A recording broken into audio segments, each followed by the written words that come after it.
taking that out on a 23 Nissan. Oh, yeah. Let's tell you what this thing is. A Rogue.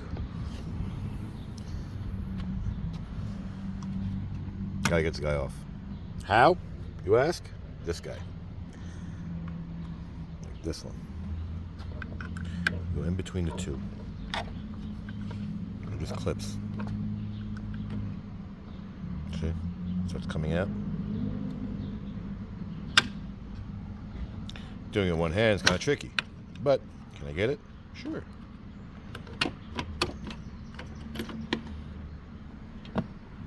Two bolts. And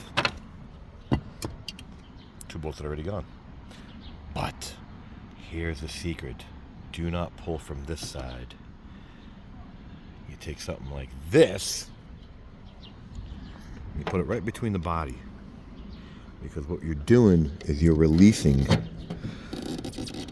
Okay, there's a pin right there.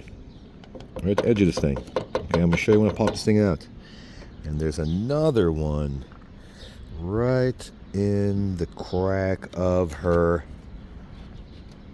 See it? Can you see her? She's hiding in there.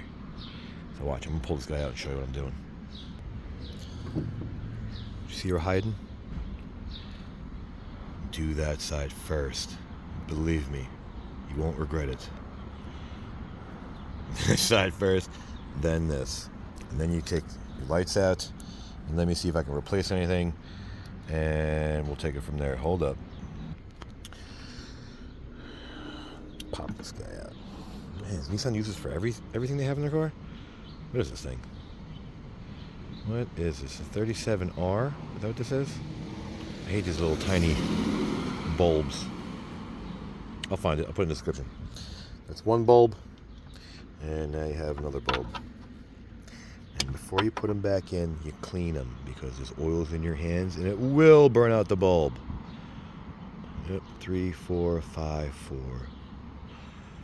There you go. And that's how you put them in. Clean them. Twist them back in. Capiche? Put it back in. So, there you have it. You put it back because you took it apart. Like it, don't like it, share it, don't share it, subscribe, don't subscribe. Thanks for watching.